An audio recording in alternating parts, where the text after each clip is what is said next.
Olá, pessoal, boa tarde.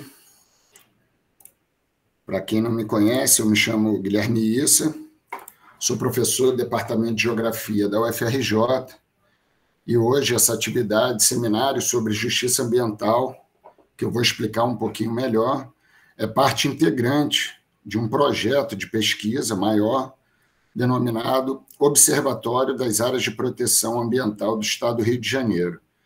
Esse projeto, que tem apoio da FAPERJ, tem como objetivo analisar os processos de criação, implementação e gestão dessas unidades de conservação, que no Rio de Janeiro são 220 APAs entre federais, estaduais e municipais, e a ideia do projeto é entender um pouquinho melhor, traçar, né, as principais características e diferenças nessas três esferas de gestão dessa categoria tão polêmica, né, do SNUC, controversa por alguns, a categoria mais desafiadora de gestão.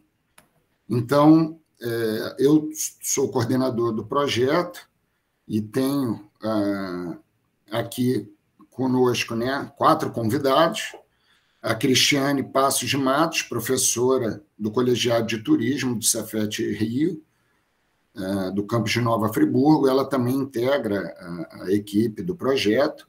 Luísa Chaves, professora de Direito da Universidade Federal Fluminense, também na equipe.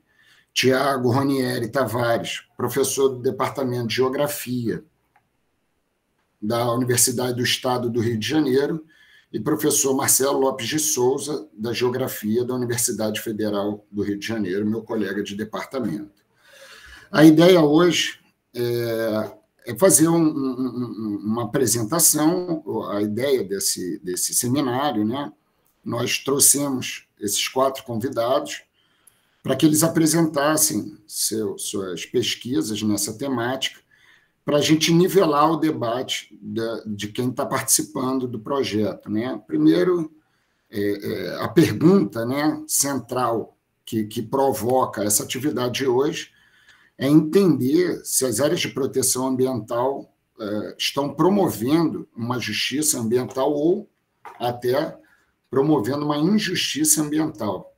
A ideia é fazer uma reflexão, tentar tirar daqui não só um nivelamento, né, teórico, a gente conseguir, a partir dessa atividade, ter o mesmo entendimento do que viria a ser justiça ambiental, e depois disso pensar em indicadores para que, na etapa da pesquisa, do levantamento de dados, a gente possa, enfim, avaliar essa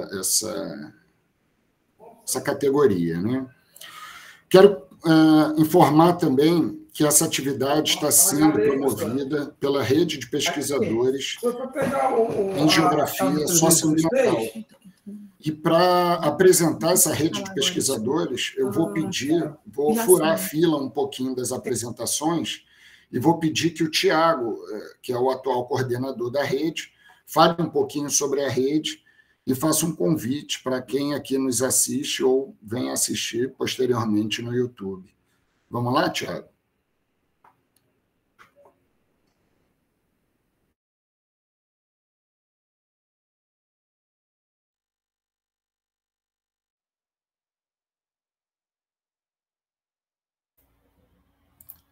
Vocês estão vendo uma apresentação? Está aparecendo para vocês? Tá sim, Tiago. Tá certo. Gente, boa tarde, então, para todo mundo. Queria dizer que é um prazer estar aqui nesse momento para discutir com vocês. Em outras oportunidades eu não tive condições, porque geralmente as reuniões, os encontros, são no dia que eu leciono na UERJ. Bom, como o Guilherme falou, sou Tiago, atualmente eu estou coordenando, né, a rede de pesquisadores em geografia socioambiental, e o Guilherme, a gente conversou rapidamente, eu pedi 1 minuto só para poder falar para vocês um pouquinho da nossa rede e, na verdade, muito mais como mote para poder fazer um convite aqui para todo mundo, né? Aqui está a página da nossa rede, se vocês quiserem, vou mandar o link no chat depois. para poder entenderem um pouco da proposta que nós temos. Aqui, nesse grupo, né, nessa discussão que nós temos hoje, tem eu, o Guilherme e o Marcelo, que compõem a rede, mas a rede está espalhada pelo Brasil, né, com diversos pesquisadores e pesquisadoras que tem como temática, principalmente, alguns dos temas híbridos, né? Queria falar para vocês também, né, de um dos instrumentos que nós temos, que é a revista Ambientes. Então, quem tiver interesse depois, né, em submeter artigos ou somente ler, né, alguns artigos, nós estamos agora, nesse momento, com um dossiê aberto, né, um chamado para discussões sobre o debate sobre ambientalismo corporativo. Então, aqueles que tiverem interesse depois, também vou enviar o link aqui para todo mundo no chat, para vocês se informarem e eu não tomar muito tempo. Mas o principal motivo dessa apresentação é convidar, né, todo mundo para o nosso terceiro Simpósio Nacional de Geografia, Ambiente e Território, que vai ocorrer no próximo ano, em junho de 2025, na UEG, no campus Cora Coralina, né? Então, a gente tem como temática exatamente conflitos socioambientais no Brasil e nos territórios do Cerrado e Pantanal, da pesquisa ao enfrentamento. A gente vai tentar provocar uma discussão em cima desse tema central, mas, obviamente, trabalhos, né, que estejam aí dentro do escopo do debate ambiental para diversas áreas do Brasil, diversos tipos de conflito, né, claramente podem submeter. Para que vocês tenham pelo menos contato com os eixos, né, aquilo que a gente vai chamar de veredas, que são aquilo que tradicionalmente é chamado de GTs. A gente tem 4 GTs, um sobre riscos e vulnerabilidade, contaminação e desastres, um segundo chamado críticas ao neoextrativismo, dimensões geobiofísica e socioespacial, um terceiro chamado da devolutiva à cooperação, divulgação de resultados e colaboração com atores sociais, e o quarto, temas emergentes com a geografia ambiental e ecologia política. Então, para a gente vai ser uma satisfação muito grande estreitar esses laços, aqueles que a gente não tiver oportunidade de conhecer, conversar pessoalmente aqui pelo Rio de Janeiro, a gente se encontrar lá em Goiás. E aí, para realmente finalizar, deixo aqui um convite para um evento que a gente vai estar fazendo na próxima semana, terça-feira, 14h30 na UERJ, que é uma atividade de preparação, né, de divulgação desse Singate que vai acontecer em Goiás. Então, a gente está aproveitando a discussão que, né, está acontecendo de forma mais pública a respeito do encontro do G20, que vai acontecer aqui no Rio de Janeiro, como é sabido por todos, e a gente vai relacionar diretamente com a discussão ambiental. Aqui também, né, nessa atividade da próxima semana, vai estar também o Marcelo e o Guilherme, junto com mais outros convidados, né, pessoas ligadas a movimentos sociais. Então, deixo aqui o convite, quem tiver interesse em apreciar, né, discutir, enfim, debater com a gente na próxima semana, está super convidado. Obrigadão, Guilherme. Maravilha, Thiago, obrigado. Pessoal, sem mais delongas, vamos começar propriamente as exposições. Convidar a Luísa, professora Luísa Chaves, da UF, para fazer a primeira explanação. Na sequência, vamos na ordem aqui, né? O Tiago, depois a Cristiane e o Marcelo por último. Todos de acordo? Ok? Então, Luísa, passo a palavra a você. Então, boa tarde a todas e todos. É um prazer estar aqui com vocês compartilhando, né, um pouco sobre esse diálogo de justiça. Então, o Guilherme, a professora Alba, a Cristiane, me fizeram esse convite, né, de apresentar um pouco do conceito de justiça e falar um pouco sobre justiça ambiental na perspectiva do direito, para que a gente pudesse incrementar um pouco o debate das concepções do que seria justiça e injustiça ambiental, e para que a gente pudesse começar a dialogar sobre como que a construção, a implementação e a manutenção das áreas de proteção ambiental, né, vão se construindo nessa perspectiva das formações de espaços de justiça ou de injustiça ambiental. Então, a minha ideia é fazer uma fala de fato formadora para a gente começar a construir os conceitos de justiça e conseguir entender a partir deles o que do ponto de vista jurídico a gente está falando quando a gente fala de justiça ambiental. Então, a princípio, quando a gente fala do conceito de justiça para o direito, a gente vai buscar esse conceito na filosofia. Então, a ideia de justiça vai basear na ideia de justiça da filosofia do direito. Então, cada teoria da filosofia do direito vai levar em consideração uma espécie de justiça diferente. A teoria que é mais abarcada e utilizada na formação do nosso ordenamento jurídico é a teoria da justiça distributiva, que vai se basear na ideia da justiça utilitarista.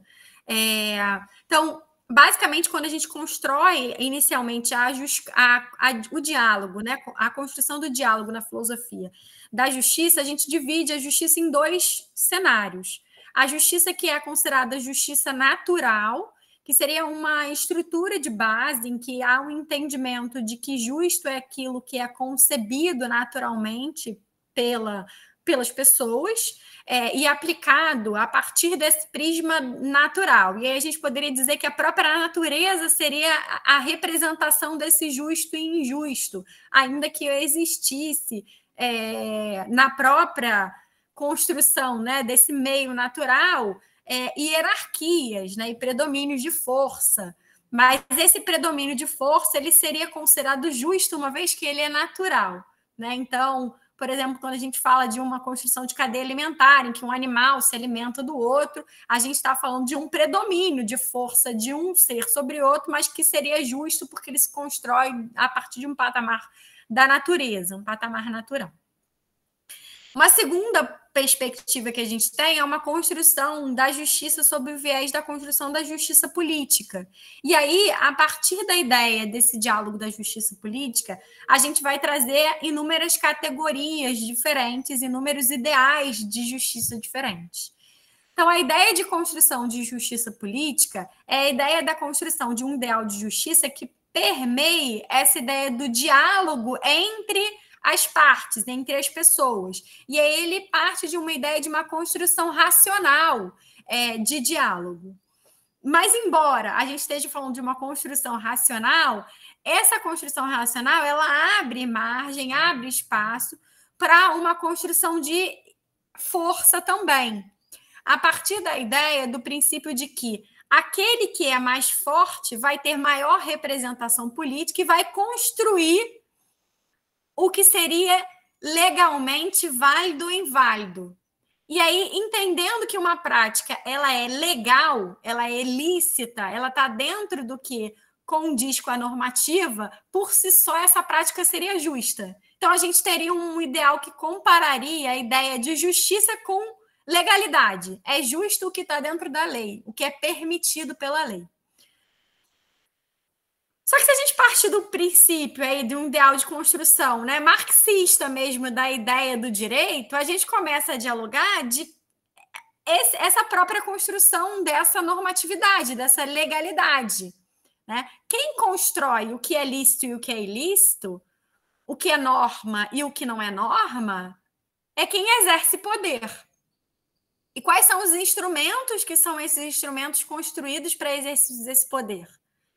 Esse exercício de poder construído a partir desses instrumentos faz com que a gente tenha, muitas vezes, uma dicotomia entre a ideia da justiça natural e da justiça política, construída por esse diálogo, que a princípio se construiria como um diálogo racional, mas que, na verdade, é um diálogo que é pautado na ideia do exercício da força, que não necessariamente é mais uma força física. Pode ser uma força política, uma força do capital, econômica. Então, parte da ideia da construção de um exercício de licitude e da instrumentalização dessa licitude para a construção do ideal de justiça. Esse ideal de justiça vinculado à licitude, ele também é muito questionado, e ele dá margem a novas aberturas e novos diálogos acerca da justiça. Essas novas aberturas e diálogos acerca da justiça permeiam a ideia da justiça distributiva. A justiça distributiva, ela surge a partir do ideário da filosofia utilitarista, que tem como objetivo garantir o maior bem-estar para o maior número de pessoas possíveis. Então, a gente faz como um cálculo, ainda que fosse, né, partindo do princípio que fosse possível, a gente fazer um cálculo matemático em que a gente, a partir de uma dada situação, a gente faria com que o maior número de pessoas fosse beneficiada e atingisse, né, prazer, alegria, felicidade a partir da distribuição daqueles bens. E aí vem a ideia principal da justiça distributiva, que nada mais é do que a distribuição de bens. Como a gente faz essa distribuição de bens vai ser a vinculação principal do entendimento ou não de uma situação tida como justa ou não. A partir da ideia da justiça distributiva, a gente tem um pensador do direito, da filosofia do direito moderno, que vem dialogando muito a ideia de justiça e injustiça ambiental, e de justiça e injustiça a partir de vários parâmetros socioambientais diferentes, e inclusive um diálogo até de justiça interespécies, que é o John Rawls. O John Rawls ele propõe uma estrutura de justiça distributiva que parte da ideia da necessidade da gente identificar bens essenciais para valorização e garantia de uma vida plena. E a partir da identificação desses bens essenciais, a gente construir um diálogo de distribuição mais igualitário possível desses bens. A existência dessa distribuição mais igualitária possível desses bens faria com que a gente se colocasse num espaço de um cenário justo. Então, uma teoria de justiça, ela partiria da ideia dessa divisão igualitária desses bens essenciais. Essa teoria, ela tem alguns problemas, né? O principal é a gente identificar quais seriam esses tais desses bens essenciais. E em que medida a divisão igualitária ela faria com que a gente tivesse, né, um exercício pleno e uma garantia plena de maior satisfação para todos os sujeitos envolvidos. O Rawls ele propõe que esses bens eles sejam identificados e distribuídos numa etapa prévia à ideia da construção da teoria da justiça, que seria sobre o que ele chama de véu da ignorância. Então, a ideia é fazer um exercício retórico mesmo, imaginativo, em que todas as pessoas pudessem ser colocadas num espaço e que esse espaço se daria no movimento antes do exercício dos seus direitos, antes do exercício efetivo dessa aplicação da justiça. E nesse momento, nesse espaço, elas cairiam sobre elas um véu em que elas não conseguiriam identificar em qual grupo social elas fariam parte. Então, elas não conseguem identificar, por exemplo, qual gênero que elas teriam, qual seria a sua orientação sexual, qual seria a sua classe social, qual seria o espaço físico em que elas habitariam, qual dos estados ela viria. É como se fosse uma ideia prévia da própria vida. E nesse espaço seriam definidos por essas pessoas os bens essenciais, e aí a ideia dele é, se você é desprovido de qualquer característica que te distinga dos outros, você consegue identificar nesse momento quais são os bens essenciais, independente de que grupo você participe. E se você faz essa divisão desses bens essenciais antes de você saber a qual grupo você vai pertencer, supostamente você vai fazer essa divisão de forma igualitária. Por quê? Porque você não sabe se você vai ser beneficiado ou não no futuro. Então, se você divide igualmente, você garante que você vai ter acesso a mais bens, proporcionalmente. Esse exercício é um exercício retórico e ele é um exercício que ele apresenta, né, uma ampla complexidade, justamente porque ele parte da ideia de que seria possível que o sujeito desidentificasse a sua existência social prévia para identificar esses bens e para buscar essa divisão de bens. E, por outro lado, esse exercício ele também se torna complexo, uma vez que a gente, quando vai fazer essa suposta divisão de bens, a gente parte da premissa que não teriam nenhum desses sujeitos sob o véu da ignorância que teriam um interesse especulativo de apostar. Que não, por exemplo, faria uma divisão desigualitária de bens, apostando que, quem sabe, quando o véu fosse retirado, elas teriam no grupo que seria o grupo beneficiado. Então, essas são as premissas que discutem a ideia da justiça distributiva. Mas é a partir do ideal da justiça distributiva que se constrói a maior parte das teorias de justiça que são aplicadas no mundo atualmente. A gente tem as teorias críticas de justiça, que são apresentadas, por exemplo, né, por teóricos marxistas, mas as teorias predominantes nos sistemas normativos de matriz eurocêntrica são sistemas que se baseiam na ideia da justiça distributiva. E aí a justiça distributiva nada mais seria do que a existência desses bens que são considerados bens essenciais e uma divisão equitativa, né, equânime desses bens. E aí a ideia a divisão é equitativa, equânime, justamente porque quando a gente fala de igualdade nesses casos, a gente vai ter que obrigatoriamente falar de uma igualdade a partir de um patamar da equidade. Então, a gente só falaria em garantia de iguais para os iguais e desiguais para os desiguais. A teoria de Rawls, ela parte da ideia da teoria do Kant mesmo, justamente da gente identificar esses princípios básicos, né, que seriam invioláveis, e aí teria-se a ideia da dignidade da pessoa humana como central nessa inviolabilidade, e a gente garantiria a proteção desses bens básicos a partir da inviolabilidade desses bens, né? Então, a gente partindo da ideia de que a gente tem que garantir a dignidade da pessoa humana, a gente teria que vincular quais são as ideias dos bens básicos que garantiriam a eficiência e eficácia, de fato, dessa dignidade. Então, por exemplo, a gente falaria obrigatoriamente no acesso à alimentação adequada, no acesso à água adequada, no acesso à educação básica, no acesso à saúde adequada, porque esses bens seriam bens sociais que garantiriam, de fato, a eficácia do exercício pleno da dignidade da pessoa humana. E aí, para além desses bens sociais, a gente teria a ideia da liberdade e a ideia da preservação da autonomia como centrais para vinculação de dignidade psíquica, ou seja, da garantia de que aquele sujeito está preservando, do ponto de vista psíquico, moral, a sua própria integridade.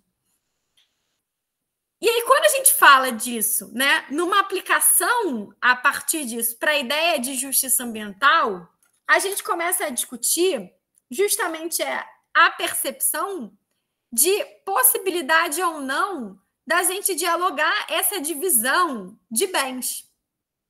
Então, para uma teoria da justiça distributiva, primeiro que a gente vai falar de tudo que é instrumental à vida humana como bem. E aí, nessa percepção, a gente vincularia a ideia da natureza à ideia de bens, de recursos, de certa forma, né? E a execução desses bens, desses recursos, como figuras, ferramentas garantidoras do exercício pleno da dignidade dessas pessoas humanas. Isso parte de uma série de complexidades, e a primeira delas é justamente a definição de o que seria a pessoa humana.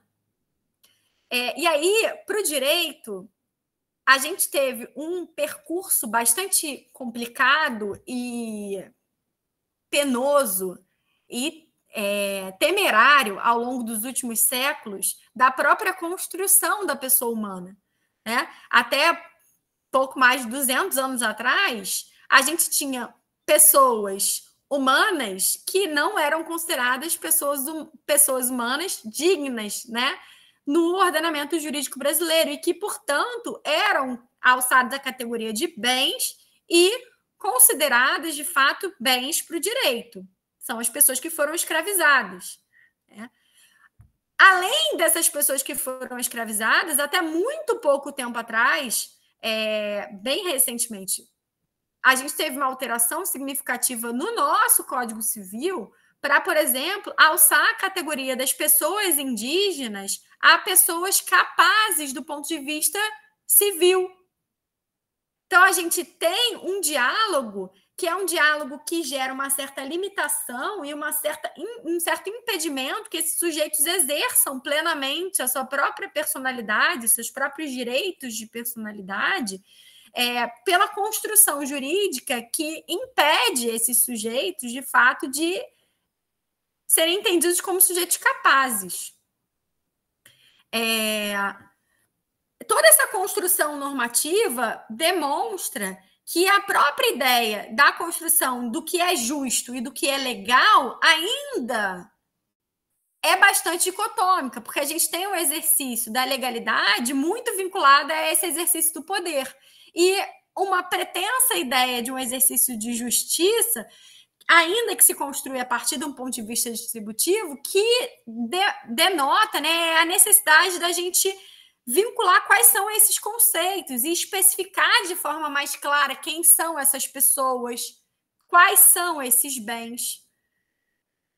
Hoje, o que se percebe é que, a partir disso, o direito acaba sendo utilizado como um instrumento de garantia de injustiças múltiplas, incluindo as injustiças ambientais. Porque tira, na verdade, de determinados sujeitos a possibilidade de serem incluídos na categoria de sujeitos de direito com capacidade plena. Então, hoje, embora a gente já não fale mais, né, em pessoas humanas que são consideradas como bens, né, pessoas humanas que são escravizadas, embora hoje a gente também já dialogue a categoria de pessoas indígenas enquanto pessoas plenamente capazes, a gente ainda tem esse resquício. A gente ainda sofre a influência de todos esses impactos.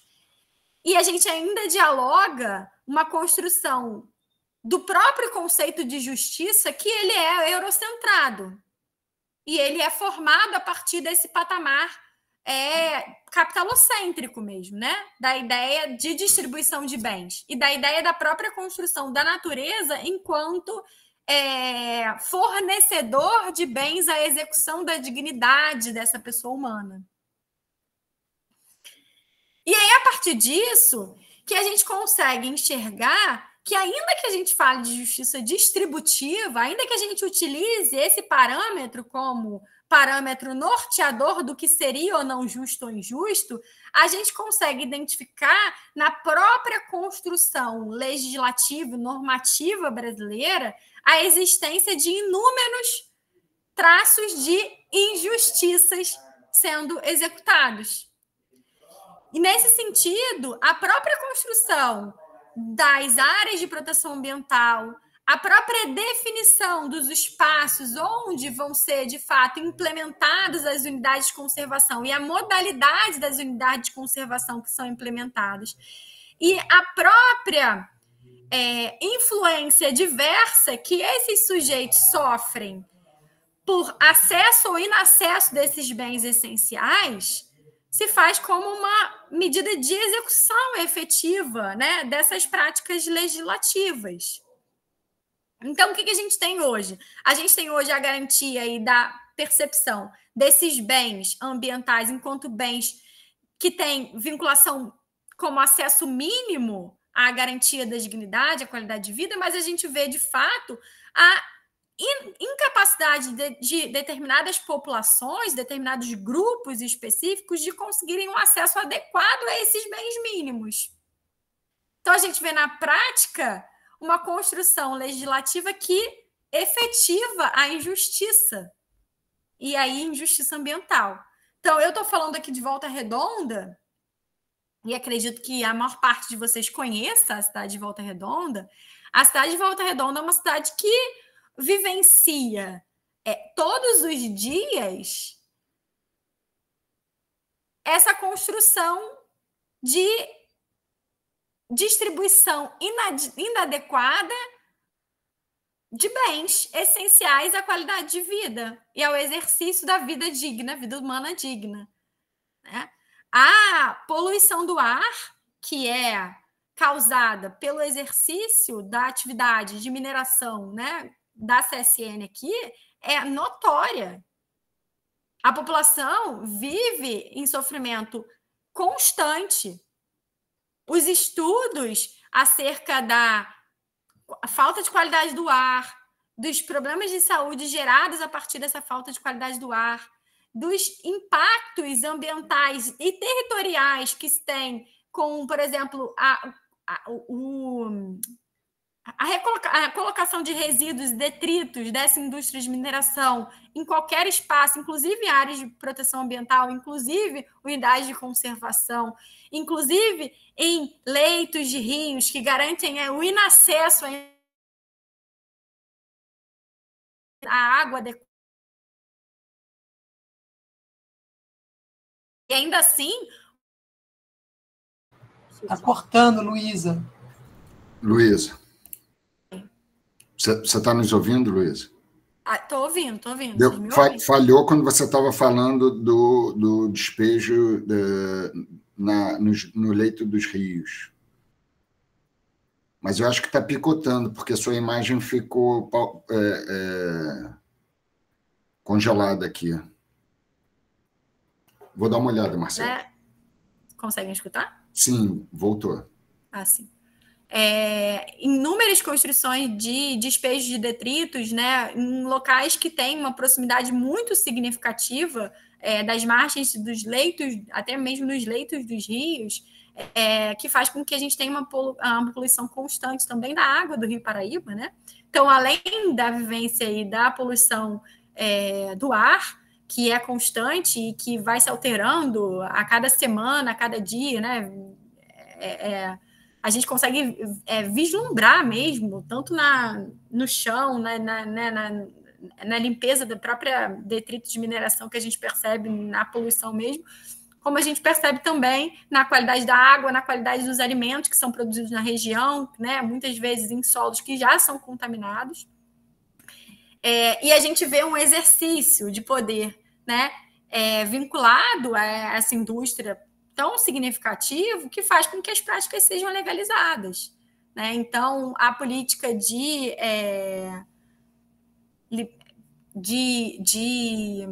resíduos sólidos da região é muito ruim, né? E tem muitos dados que comprovam que, de fato, os danos à vida humana, né, sem falar na vida não humana, mas só falando da vida humana, são muito significativos. Então, é um exercício constante de práticas que violam a justiça, né, e que demonstram, ao mesmo tempo, que a gente utiliza no direito um parâmetro de justiça que é um parâmetro de justiça ainda pautado na ideia da justiça enquanto instrumento de legalidade.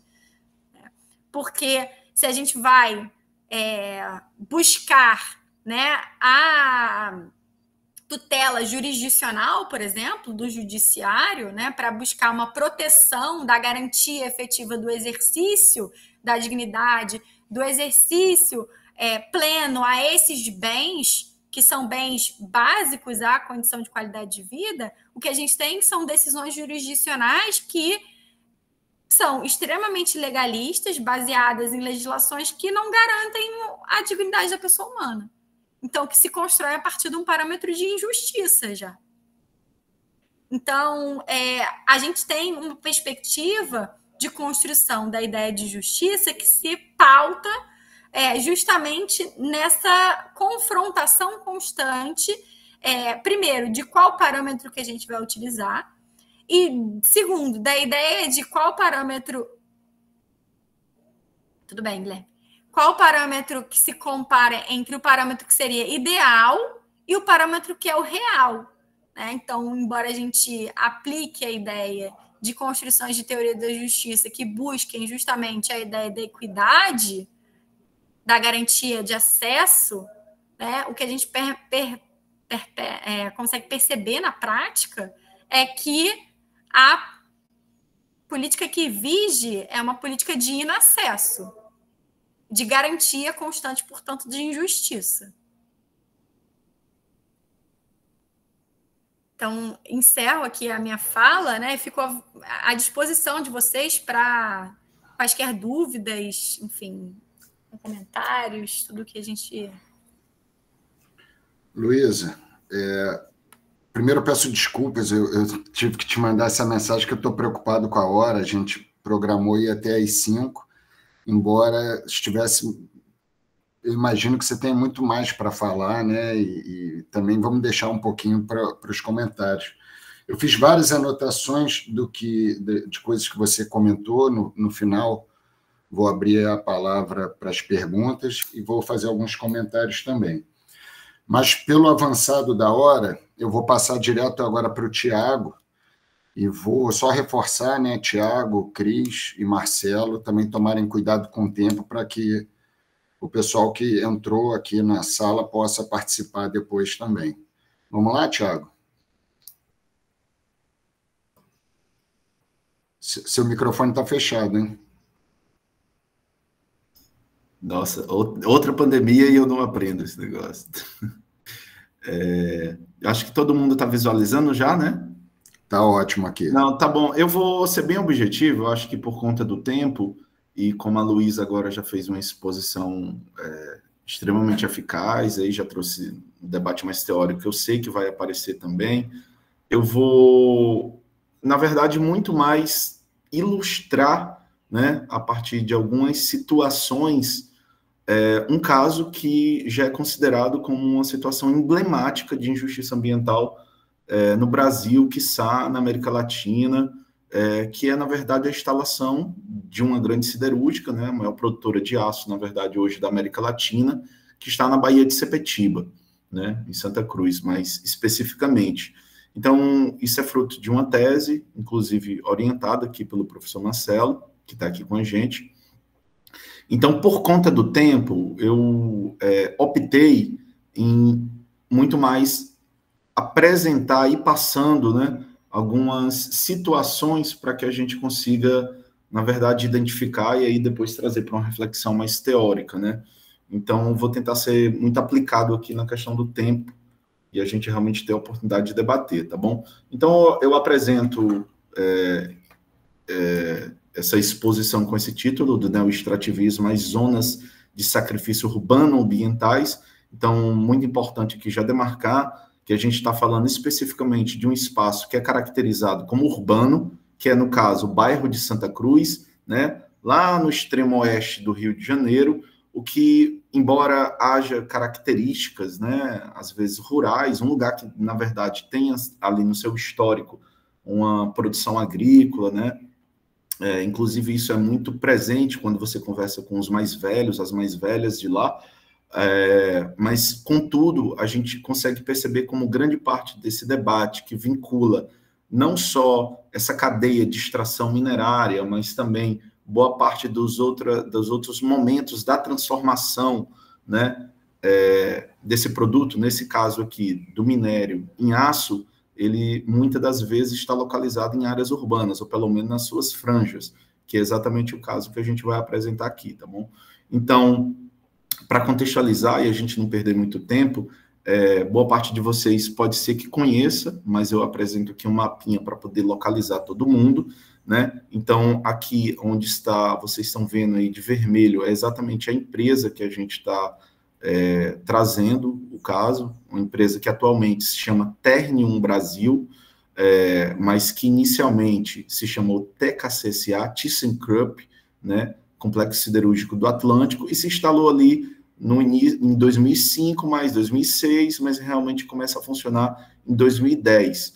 É importante a gente tentar caracterizar toda essa área que é o bairro de Santa Cruz, mas principalmente o distrito industrial e alguns equipamentos industriais, edificações industriais que já estão lá, inclusive, antes da própria Ternium, como eu falei, chega lá em 2005, 2006, mas que desde a década de 70 já era uma área destinada a receber esse tipo de empreendimentos poluidores, de médio grande porte, que começam a se deslocar de algumas áreas mais centrais, digamos assim, da cidade do Rio de Janeiro.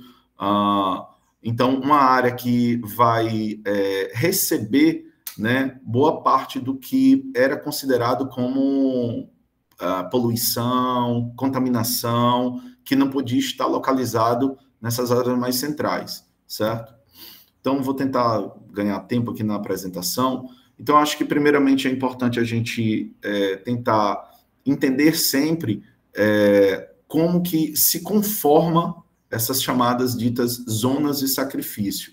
Então, obviamente, não tem nada de natural, pelo contrário, a gente consegue caracterizar, né, boa parte da sua população por dados censitários, né, variáveis aí de renda, de escolaridade, que fazem com que esses lugares, né, mais empobrecidos realmente eles sejam muito mais vantajosos para esses tipos de empreendimentos, né? Essas áreas que, de certa forma, historicamente, sempre receberam boa parte dos dejetos, né, dos rejeitos provenientes, né, desse modelo de desenvolvimento econômico. Então, a gente pode observar um corpo hídrico de Santa Cruz, no caso aqui, o canal Guandu-Mirim, que já era contaminado, que já recebe uma série de contaminantes vindo, né, a montante, né, que vão ali despejar na Baía de Sepetiba, e já traziam uma qualidade de vida ruim para essa população. Aqui do lado esquerdo a gente tem a empresa siderúrgica que é alvo aqui de nossa análise, com a foto que foi tirada da laje de uma moradora, certo? Que ajuda a gente a tentar reconhecer essa paisagem, né? Então, é importante a gente perceber como há um planejamento pretérito que já previa a instalação desse tipo de empreendimento, realmente destinando a essas áreas mais pobres a receberem exatamente, né, os problemas, né, todos os desdobramentos que vêm advindos aí desse modelo de desenvolvimento econômico. Então, aqui eu trago para vocês também, para poder ilustrar essa condição né, de contaminação dos corpos hídricos, pintando essa zona de sacrifício. Então, aqui outra imagem de outro canal, o canal do Itá, que também faz parte de toda aquela área, né, chamada Baixada de Sepetiba, né. Aqui alguns índices também de alguns canais, né, o Guandu-Mirim, como eu mostrei para vocês, o Itá, o canal de São Francisco, também conhecido ali como Guandu, né, a parte do Guandu que vai desaguar na Baía de Sepetiba e Vale do Sangue. Então, todos esses dados são dados que eu coletei a partir de boletins do INEA, né? Para a gente também não perder muito tempo, eu apresento para vocês aqui, muito rapidamente, uma linha do tempo que mostra esse processo de instalação dessa siderúrgica em Santa Cruz. Então, como eu falei para vocês, ela chega ali em 2005, 2006, sendo praticamente expulsa, né, rejeitada por comunidades tradicionais no Maranhão, quando ela tenta se instalar lá, não consegue por conta da resistência da população, mas aqui no Rio de Janeiro consegue receber alguns benefícios, né, e encontrar o lugar, digamos assim, mais perfeito para o tipo de empreendimento que ela se destina a ser. Então, a gente tem uma série de procedimentos, né, que vão, de certa forma, produzir uma série de contestações à instalação dessa empresa, sobretudo a partir de alguns episódios chamados popularmente, né, por chuva de prata, a partir do acionamento do seu primeiro forno. Então, isso fez com que a empresa ela operasse por 17 anos sem o seu licenciamento completo, né? Só após ela realmente ter conseguido a sua licença de operação em 2016, né, corrigindo aqui, 16 anos, é que ela depois é vendida e deixa o seu passivo ambiental ali para a população. Aqui é só para a gente ter uma dimensão, né, do tamanho desse equipamento industrial, dessa planta industrial. Vocês, aqui do lado direito, né, no canto superior, vocês podem ver exatamente o Canal de São Francisco, o Rio Guandu, né, que deságua na Baía de Sepetiba. Vocês podem ver lá no final o seu porto próprio, né, para o escoamento de boa parte da sua produção. Aqui algumas imagens que também nos ajudam a entender a dimensão desse tipo de equipamento, né? Aqui o seu porto e uma parte do ramal ferroviário. É sabido, né, já dentro da literatura acadêmica e dentro, principalmente do campo da ecologia política, o quanto esse tipo de empreendimento ele é extremamente poluidor, né, por conta dos seus efeitos nocivos à população, ao ambiente de forma geral. Aqui eu apresento para vocês o que foi alvo da minha pesquisa, que são exatamente algumas, né, favelas, loteamentos e conjuntos habitacionais que estão diretamente, né, ali, são vizinhas diretas ali da empresa. Então, vou apresentar para vocês algumas dos efeitos nocivos que esse tipo de empreendimento causou e foram analisados pela gente na UFRJ. Então, o primeiro é um caso emblemático chamado de chuva de prata, que aconteceu por 3 vezes, né? Independente das justificativas que fizeram esse tipo de evento acontecer, o fato é que a gente tem, né, uma série de prejuízos causados, sobretudo, na saúde da população que habita diretamente essa empresa. Então, aqui a gente tem 2 moradoras ativistas de lá, na laje, que fica exatamente, né, a empresa está exatamente instalada aqui, praticamente no quintal dessas moradoras, né? Vocês podem ver aqui no lado direito superior as chaminés da empresa, né? Uma coisa muito marcante de lá é exatamente essa palma da mão suja de fuligem, né? Boa parte dos moradores é obrigada a conviver com esse tipo de material particulado que se dispersa pelo ar e aterrissa sobre as suas casas. Então, é muito comum esse tipo de imagem quando você quer denunciar a contaminação que a empresa causa. Os efeitos da chuva de prata causaram uma série de multas, né, sobre a empresa, o que não foi suficiente para impedir o seu licenciamento ambiental, como eu falei para vocês. Contudo, esse tipo de contaminação ele não permaneceu episódico, né, somente nesses 3 momentos. A gente fez uma análise, inclusive utilizando boa parte do que foi o estudo de impacto ambiental da empresa, que já previa exatamente, a partir dos cenários modelados, a dispersão desse material particulado em cima, exatamente, dessas residências, né?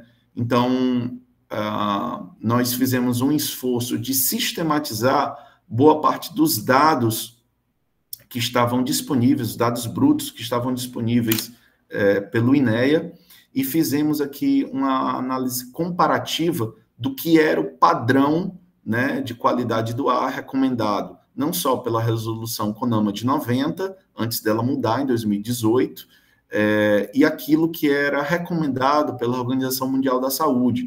Então, que nós percebemos por diversos anos, nesse caso aqui de 2010, quando a empresa começa a funcionar, até 2018, exatamente uma série de dias em que você tem a violação da qualidade do ar nessas moradias. Eu fiz esse trabalho até 2021, eu não apresento aqui para vocês mais uma vez, porque era uma apresentação super resumida, eu já estou correndo aqui, mas faço questão de chamar a atenção, principalmente a partir da mudança da resolução do CONAMA em 2018, e de certa forma vai, entre aspas, né, deixar mais rígido o seu monitoramento dos padrões da qualidade do ar, no mesmo momento em que a OMS também, de certa forma, já recomenda valores muito mais controlados do que seriam os impactos, né, desse tipo de material particulado sobre as populações, sobre o ambiente de forma geral.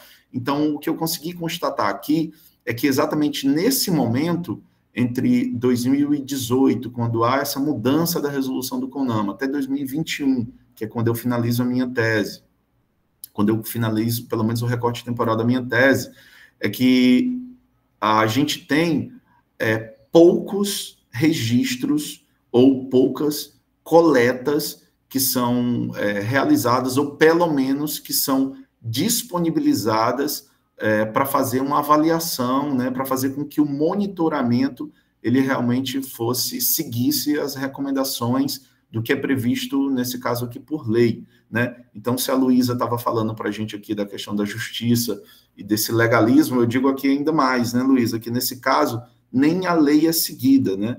Então,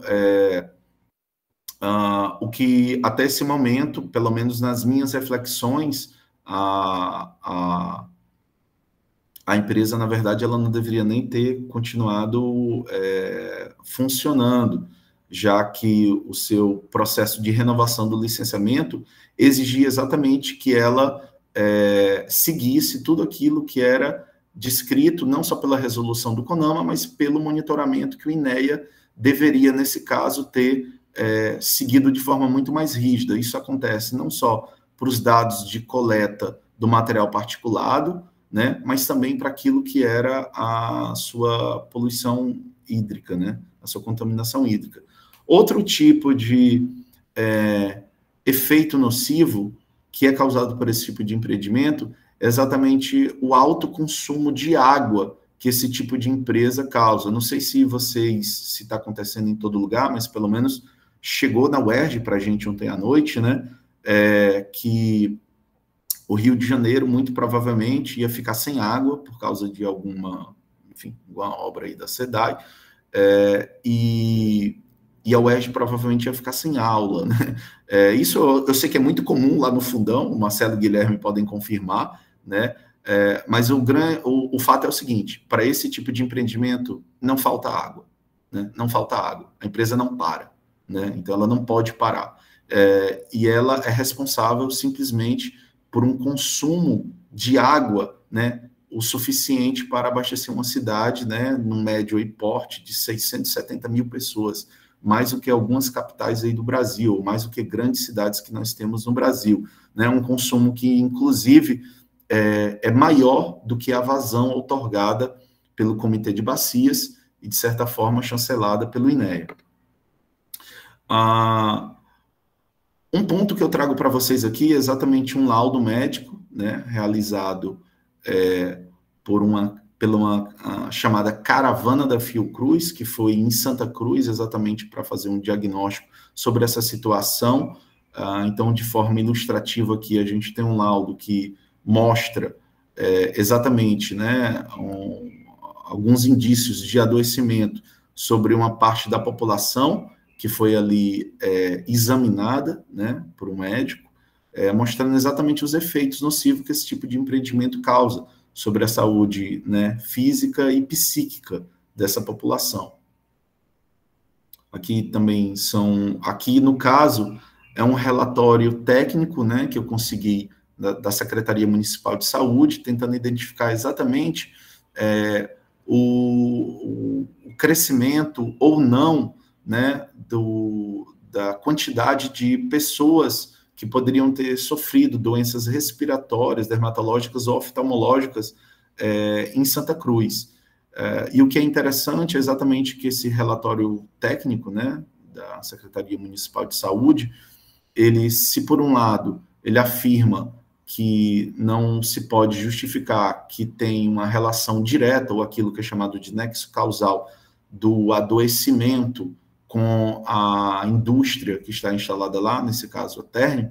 Por outro lado, ele também vem afirmando ali que a piora da qualidade não pode ser relacionada nas análises realizadas, o que dificulta determinar uma relação causal da poluição com a saúde das pessoas. Então, algo que também no nosso trabalho a gente caracterizou como um tipo de incerteza do qual a boa parte da população acaba sofrendo. Uma incerteza que ela está legalmente, digamos assim, amparada por conta desses tipos de relatório, mas que, por outro lado, para boa parte da população, o que você tem são uma certeza muito grande, né, que a sua saúde ela tem se deteriorado, né, que a boa parte das suas atividades de subsistência, como, por exemplo, a pesca, realizada, né, aqui nesse caso pelo Jaci, que é um pescador de lá, tem, desde que a empresa chegou, ela tem sido diminuída, no caso, tem acabado, certo? Então, desculpem ter ido feito essa apresentação correndo, mas como o objetivo aqui era muito mais ilustrar, né, o debate que ia ser feito, eu agradeço aqui mais uma vez a oportunidade. Obrigadão, Tiago. Eu vou passar direto para a Cris, vou guardar os comentários para o final, porque nós temos um limite de horário, então, Cris, tá a postos aí? Tô, só não sei como compartilhar, peraí, rapidinho. Você quer projetar isso? Aham. Ali embaixo, tem um quadradinho com uma seta no meio. Foi. Foi? Vocês estão vendo? Estamos. Maravilha. Vou fechar aqui, tá, Cris? Meu microfone.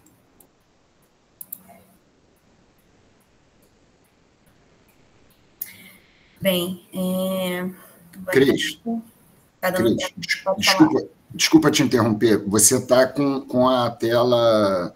Não está com a projeção toda, não. Ali embaixo. Isso. Para ficar a tela cheia, sabe? Agora tá ok ou não? Não, para mim não. Eu vejo ali embaixo, perto do percentual ali, isso, nessas opções ali embaixo. Seu mouse aí, desce, isso, é uma dessas aí, que aí fica a tela cheia. Eu botei aqui em apresentação, né? Essa aí, isso. Foi? Aqui, não, para mim não está indo, não. Vê se é do lado vai. O outro são outros modos. Cris, eu acho que eu sei o que é. Fecha tudo. Fecha tudo. Sai da apresentação. Para a apresentação e começa de novo. Aí você tem que ir ecrã inteiro. Quando você abrir. Tá. Isso aqui. Só um instantinho que eu vou ter que abrir o documento. Só um instantinho, gente. Peraí. Eu acabei fechando o doc.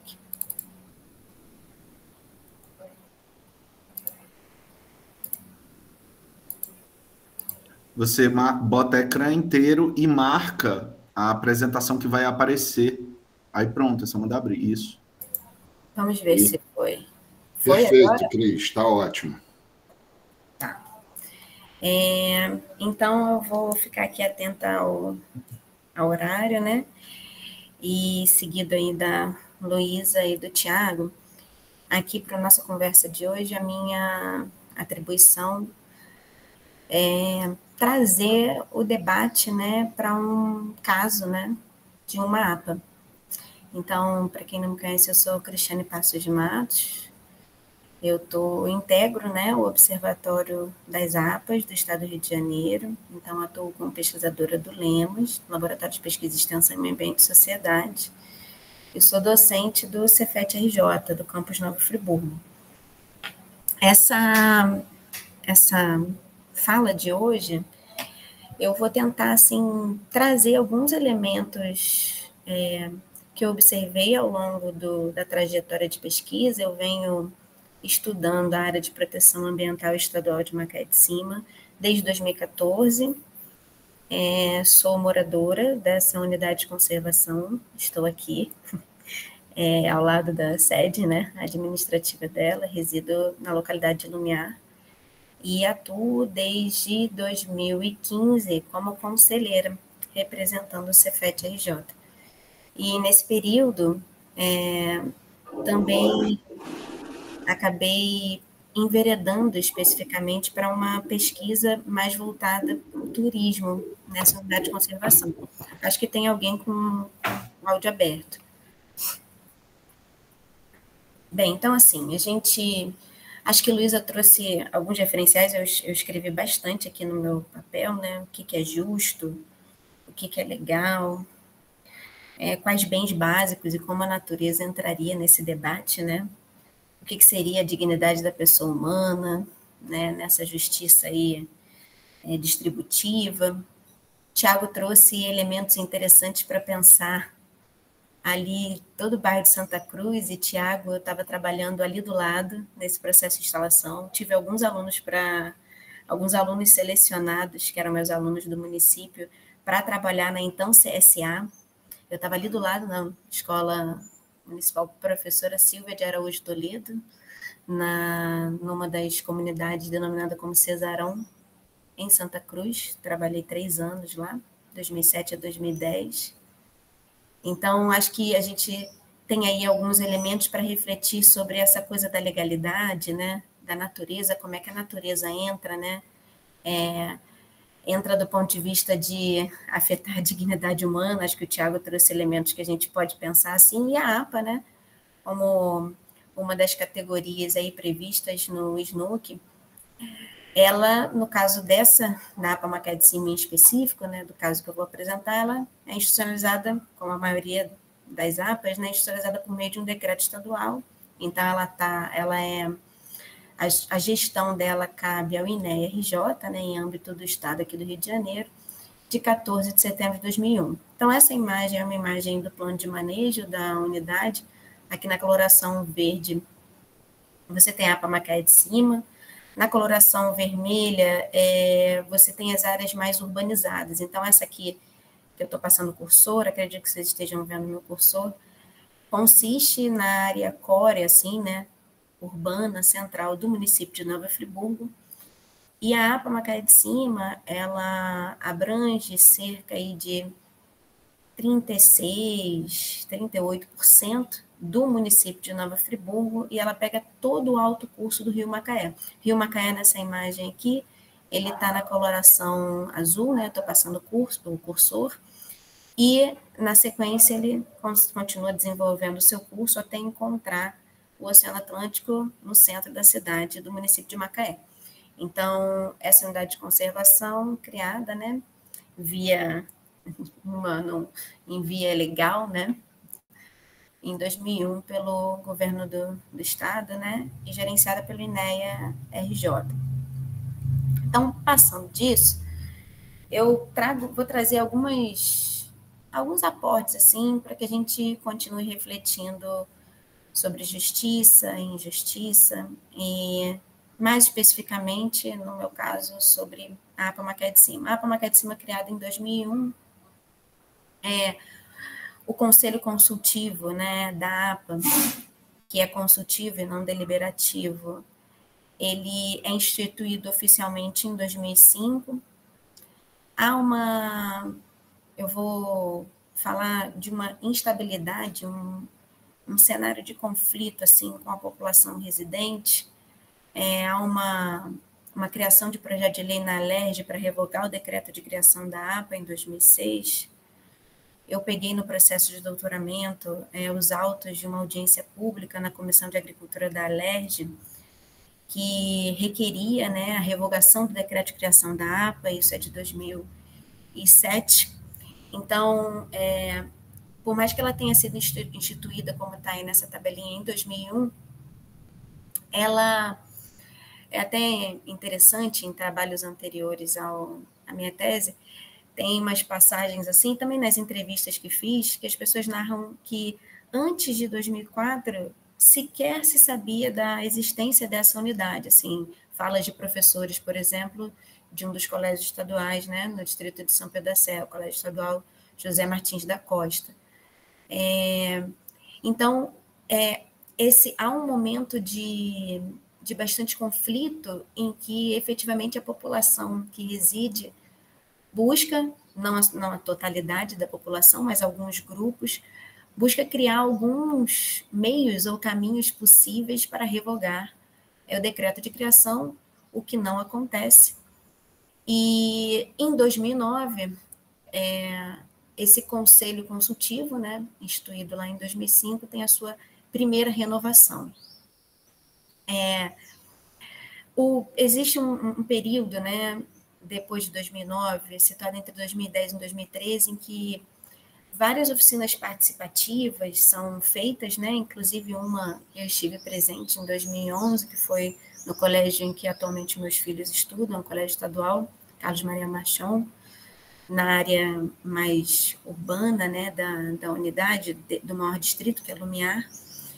E desses seminários, né, dessas escutas não menos conflituosas, foi feito todo o conjunto que gerou o plano de manejo, né, em 2014, que está aí como linha final aí dessa tabela, né? E antes dele, uma segunda renovação do Conselho, em 2012, e em 2019 a gente teve a terceira renovação. Bem, essa é a APA Macaé de Cima do ponto de vista de uma síntese, assim, dos principais momentos em relação à sua criação e a sua configuração, diria, de gestão, né? Bem, por que a APA Macaé de Cima como estudo de caso para trazer aqui para o nosso debate, né? Não só porque o meu doutorado foi em cima dessa APA, mas também porque a multiplicidade de pesquisas e efetivamente de olhares, né, e cruzamento de reflexões que a gente teve a partir dessa unidade gerou, né, tem 3 imagens aqui nesse slide, que são 3 livros, né, organizados, primeiro organizado por mim e o professor Guilherme, os demais do professor Guilherme com 2 outros colaboradores, o Olisson e também a Maria Fernanda Quintela, que, na verdade, esses 3 livros, eles surgiram de uma vontade de organizar as publicações sobre a APA Macaé de Cima e publicizá-las, né? Trazer para a população, trazer para um público maior essas pesquisas. Então, a APA e as reflexões que a gente fez sobre esse caso inspiraram a organização desses 3 livros, que tem como uma temática, assim, uma origem comemorativa dos 20 anos da unidade de conservação, da criação, né? Então, eles começaram a ser lançados em 2021. E aqui tem um outro print, né, que é um print de um artigo, também publicado em 2021, que foi construído por meio do cruzamento entre as reflexões e dados que eu tinha da minha tese de doutorado, defendida em 2018, e a tese de doutorado do Guilherme, defendida no ano anterior, em 2017. Então, quando a gente começou a cruzar os nossos dados, a gente começou a perceber que não havia uma só narrativa, uma narrativa única sobre o que fosse natureza, né, na APA Macaé de Cima, que essas diferentes narrativas, elas construíam cenários diferentes de conflito, e aí, com base nessas nossas inquietações, a gente publicou esse artigo. Eu vou trazer alguns elementos dele a seguir, né? As naturezas da APA Macaé de Cima, percepções, dilemas e conflitos.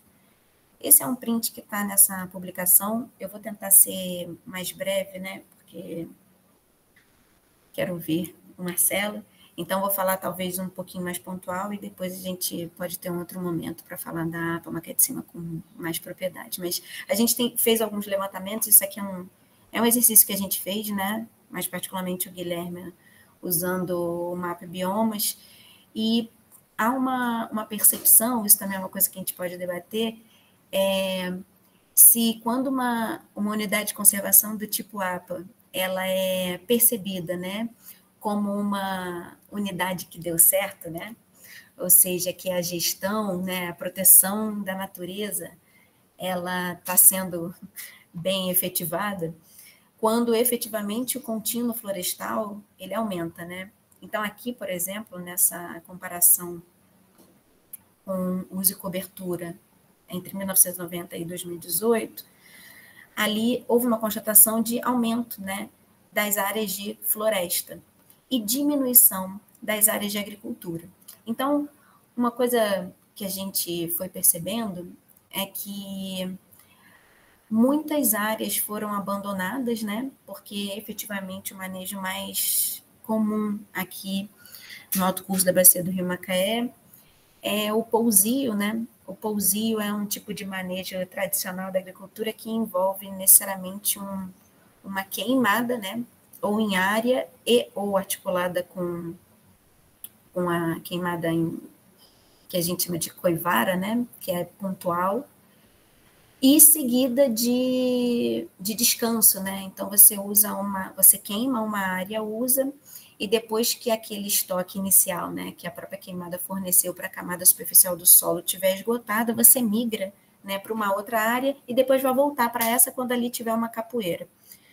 Com a efetivação, né, da unidade e os seus mecanismos de gestão e um maior controle, né, com avisos, né, alertas e multas relacionadas à queimada, o que a gente percebeu, e que o dado mesmo do próprio mapa expõe, né, é que houve uma diminuição das áreas voltadas à agricultura, mas muito por conta da dificuldade em manter o sistema de pousio, né, um manejo tradicional da agricultura. Em contrapartida, o uso de agroquímicos, né, e de insumos passou a ser um indicador crescente. Então, nas áreas que permaneceram cultiváveis, né, como não se podia queimar e abrir novas áreas, né, que estavam já em sucessão ecológica inicial ou média, aquelas conhecidas como capoeira, passou-se a utilizar mais insumos, né? Então, esse é um cenário interessante do caso da APA Macaé de Cima, que a gente pode considerar, assim, a floresta aumentou em percentual e contínuo, né? Mas o uso de insumos nas áreas que permanecem com uso agrícola teve um incremento. Então, realmente a gente tem uma unidade de conservação efetiva, né? A gente tem uma APA, do ponto de vista, há um ganho mesmo ambiental ou não, né? Eu, por exemplo, como moradora, morei 3 anos do lado de um roseral em São Pedro da Serra, que pulverizava insumo químico, fazendo uma coluna assim, gasosa de alguns metros, 2 vezes por semana, e por mais que eu mesma tenha denunciado várias vezes, em área já urbanizada, nada foi feito, e um contínuo e um aumento do uso desses insumos é uma realidade na APA. Bem, o turismo foi uma área que eu pesquisei com maior profundidade. Eu vou avançar um pouquinho, né? Então, aqui estão alguns elementos turistificados, e aí são trazidos como mercadoria, né? Ser vendida, o Rio Macaé, uma paisagem bucólica, um clima ameno, né? Existe muito um debate, eu não vou me aprofundar muito especificamente, mas quais são os horizontes de conflito ambiental, natureza e turismo. O turismo muitas vezes vem com uma narrativa como se ele fosse uma atividade muito menos danosa, né, do que a mineração, trazida aí pelos colegas anteriores, né? Ele vem com um discurso um pouco soft, ele vem incentivado pelos planos de manejo, né, como se ele fosse positivo, e muitas vezes ele acaba trazendo cenários assim de conflito e mais desafiadores. Então, eu vou passar um pouquinho desse ancoragem aqui teórica e vou avançar. A gente tem, no caso da APA Macaé de Cima, né, aqui tem 2 prints, né, de 2 artigos publicados por mim, né, na primeira autoria, mas, por exemplo, quando eu estive em campo, imersa com os agricultores familiares de São Pedro da Serra, percebi muito uma narrativa de agricultor familiar, como aquele que não é o agente externo, né, o de fora, o veranista ou o turista. Então, a construção desses referenciais identitários, a partir do encontro ou do embate, ou da necessidade de se identificar como diferente desse turista, desse neo-rural, desse novo morador, né, que vem de uma urbanização crescente relacionada ao turismo. Então, esse é o primeiro print aqui da esquerda. Na direita tem um print de uns resultados de um projeto que eu desenvolvi nos anos de 2017 e 2018, com muitos estudantes do turismo, em que há um debate, assim, existem muitas iniciativas de observação de pássaros de agroecologia, artísticos, né, de ceramistas em todo o território da APA, e a gente discute um pouco assim quais são os horizontes de sustentabilidade desses grupos, né, e especificamente um que naquele momento estava organizado, né, como Ovos da Serra Mar. Vou passar aqui desse também e desse também, depois eu chego com mais propriedade. Esse que eu passei de modo bem resumido, eles trazem um década, né, do turismo na APA, e vou partir para uma finalização, só trazendo algumas falas, né? Eu entrevistei, no total, 26 pessoas, né, no processo de doutoramento, no ano de 2017, e na época entrevistei todos os que já haviam atuado como gestores, todos os conselheiros e mais algumas lideranças de grupos que eu mapeei no território da APA que não estavam no conselho. Então, quando tem C1, C12, tem a ver com uma identificação alfanumérica que eu fiz na tese. Então, aqui tem umas falas, né? Você tem o Código da População Local e o Código do Turista, que também é visto como o Código da Conservação Ambiental, o Código do INEA. Então, o pessoal local meio que vê todo mundo junto, né? São os turistas e os ambientalistas, o INEA. Então, aqui tem uma aproximação, né, desse turista como um ator que lê a natureza pelo viés do órgão, né, que gerencia a APA. E aí aqui embaixo tem, justamente quem veio de fora abriu um restaurante, abriu uma pousada, fez um serviço de ecoturismo, né? O de fora ganhou dinheiro com o turismo.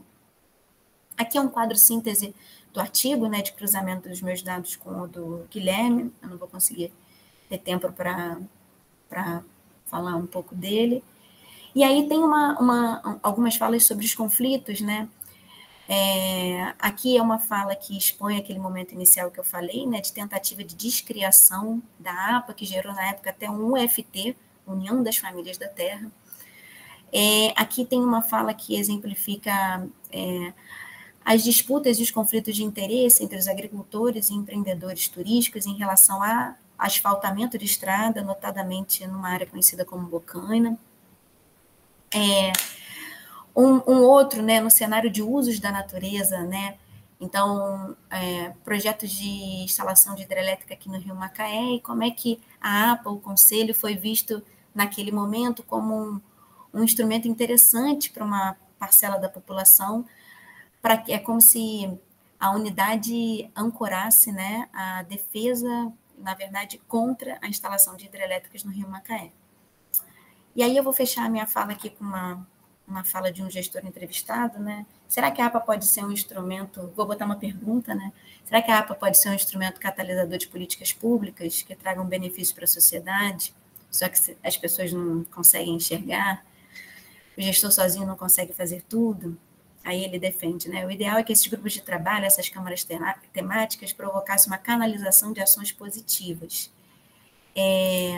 Mas a gente vai chegar lá um dia. Aí eu vou fechar assim por aqui, uma pergunta: será que a gente vai chegar lá um dia? Será que APAs como a APA Maquete de Cima podem promover justiça ambiental? Ou por meio desses conflitos promovem mais injustiças? E aí vou agradecer a atenção de todos e fechar minha fala. Maravilha, Cris. Obrigado pela explanação. Eu coloquei no chat aqui, Cris, os livros e o artigo que nós publicamos juntos. Mas, se você puder, depois coloca o link dos outros, esse da revista Vértice e o outro, por gentileza, para quem quiser acessar, pode ser? Pode, faço sim. Maravilha. Então, eu vou passar para o nosso último, mas não menos importante convidado do dia, professor Marcelo Lopes de Souza. Marcelo, eu não te vi. Agora eu te vejo. Vamos lá, Marcelo. Vamos lá. Espero que aqueles problemas... O microfone é seu. Tomara que ele seja meu mesmo, né? Porque aqueles probleminhas eu tentei primeiro com Wi-Fi, depois com um cabo. Aquele cabo eu troquei por outro cabo. Continua tendo falha no som? Não, agora está ótimo. Está muito bom. Salvo pelo gongo. Valeu, Guilherme. Gente, boa tarde aí para todo mundo. A Cris terminou de uma forma extremamente estimulante, né? Esse é o ponto, né, Cris? Bom, eu agradeço muito por estar podendo estar aqui com vocês. Eu, na verdade, queria estar mais vezes, mas vários compromissos e tal, né? Lá, meu próprio núcleo de pesquisas, o Observatório, o FRJ-UERJ, de Injustiça Ambiental, que eu coordeno junto com o Tiago, tudo isso acaba tomando tempo, né? Então, para mim, pelo menos, é uma alegria, mesmo que eu não possa estar em todas as reuniões, eu estar em alguns momentos com vocês. Adoraria, inclusive, eventualmente, ir a campo, participar de alguns encontros não virtuais, presenciais, enfim, já estou aí me oferecendo, eu sou oferecido. Enfim, bom, agradeço ao Guilherme, portanto, mais uma vez, e inclusive a generosidade do Guilherme, né, que é extraordinária, né? Depois do Vasco tomar 3-0 do Botafogo, Guilherme, eu imaginei que você ia desconfirmar o convite. Isso mostra a tua grandeza humana, o teu desprendimento, né, por ter mantido esse convite, mesmo depois daquela lavada, né? Vasco, Botafogo, isso é chamado de um clássico da amizade, né, há décadas, né? Mas nessa hora a amizade sofre um teste de estresse, né? A coisa fica tensa. Gente, como nós não combinamos previamente quem iria falar sobre o quê, eu imaginei um pouco, pelo menos, o que o Tiago iria abordar, mas aí a gente não chegou propriamente a combinar. Então, eu preparei a minha breve fala de modo autônomo. E por conta disso, existirão superposições, né? Eu acho que isso talvez não seja de todo ruim ou só ruim, porque, inclusive, oferece a oportunidade de algumas coisas serem tocadas, né? As mesmas coisas ou os mesmos temas de uma forma, às vezes, um pouquinho diferente, ou a ênfase pode ser um pouquinho diferente, né? Complementar em relação a alguma fala anterior, né? A minha fala, estou enchendo muito linguiça, deixa eu ir já aqui botando a minha apresentação. Eu preparei um PowerPoint justamente para facilitar o controle do tempo, né? O Guilherme havia dado mais ou menos 15 minutos, 15, 20 minutos. Deixa eu ver se eu... espera aí, onde é que está? Aqui, né? Eu, de maneira bastante otimista, inclusive, chamei aqui a minha fala de justiça ambiental uma brevíssima. Vamos ver se vai ser brevíssima, vou tentar. Até porque eu estou com um problema. Entrou no modo de exibição já? Entrou, agora está. Está ótimo. Maravilha. Obrigado, né? Eu estou com um probleminha aqui que eu já tinha explicado para o Guilherme, né?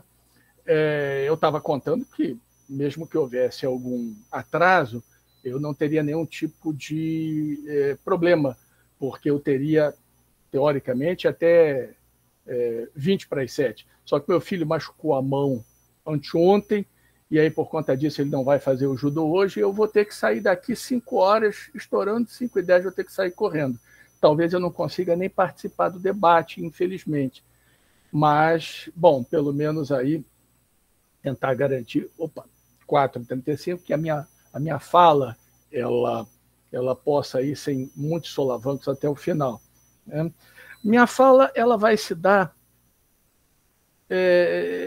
na interface entre ciência, mais especificamente aí geografia ambiental, que é a minha praia, e a filosofia, né? Por que filosofia? Porque a ciência ela pode, deve, precisa, tem de colaborar com a análise, tanto a discussão teórica quanto a análise empírica das situações de injustiça de diferentes maneiras. Mas a pergunta, a interrogação, isto é justo ou é injusto?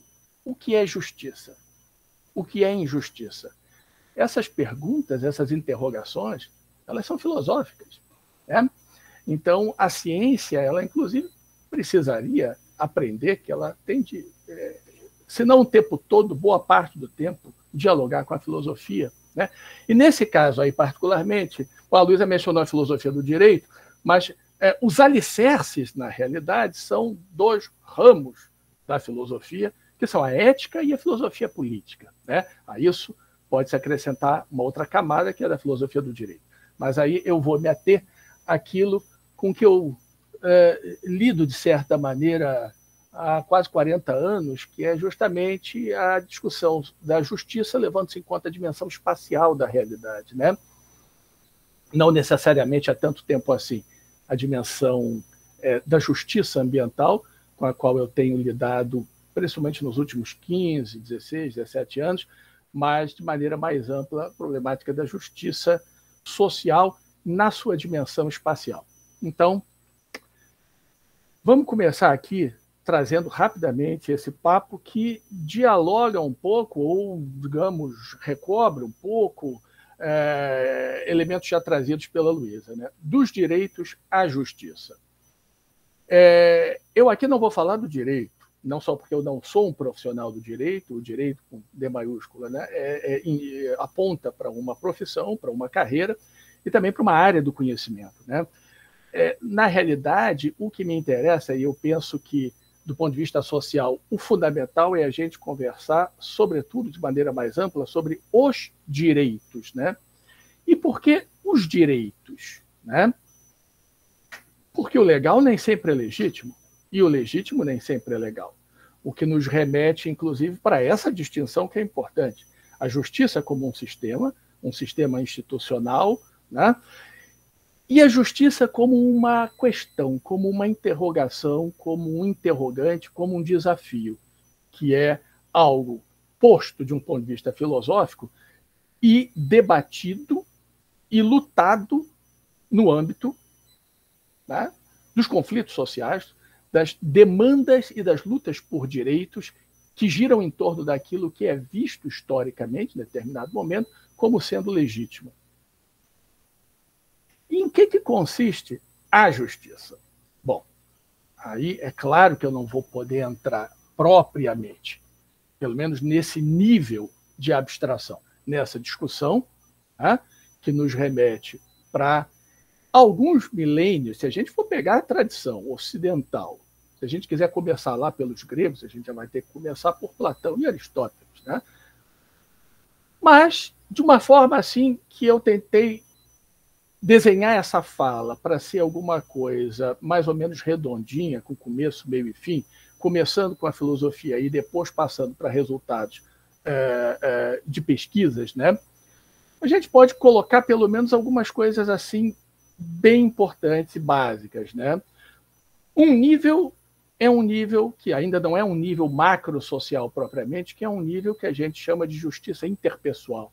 Se eu me pergunto se eu fui justo com o meu filho hoje de manhã, ou qual seria a justa reparação por uma ofensa sofrida, por exemplo, alguém xingou alguém na rua ou ameaçou bater em alguém na rua de uma forma justa ou injusta, supostamente injusta, isso nos remete para esse plano, que é um plano da justiça interpessoal, que não é ainda propriamente, de maneira densa, o plano da justiça social, que é esse aqui, onde aparecem questões como essas. O que seria uma justa distribuição da riqueza socialmente gerada? Ou também essa outra, duas entre muitas questões possíveis. Seria justa a hierarquia entre grupos sociais étnico-racialmente definidos? Isso, ao longo da história, seja explicitamente, seja implicitamente, recebeu várias respostas diferentes, algumas delas aos nossos olhos culturais, políticos, sociopolíticos, político-filosóficos de hoje, chocantes. A Luísa tangenciou esse ponto, né? O que era aceitável alguns séculos atrás, muitas vezes é completamente inaceitável hoje, né? Aquilo que durante muito tempo praticamente controlou, nitidamente predominou nas discussões filosóficas sobre a justiça, foi isso aqui que a Luísa também mencionou. A justiça distributiva, entendida como distribuição da riqueza socialmente gerada. Principalmente no século XX, não só, mas principalmente no século XX, e com um adensamento muito grande a partir de meados do século XX, nós vamos tendo o acréscimo, a entrada em cena de várias outras dimensões, como, por exemplo, o reconhecimento e a dignidade. Ou seja, a gente não quer só comida, a gente quer comida, diversão e arte, né, como dizia a música. Não se trata apenas da distribuição da riqueza socialmente gerada, embora sem isso nada aconteça, ou pouca coisa aconteça, e muitas vezes se trate até às vezes de um engodo. Isso é fundamental, mas não se trata apenas disso, como hoje em dia é já bastante reconhecido amplamente, né?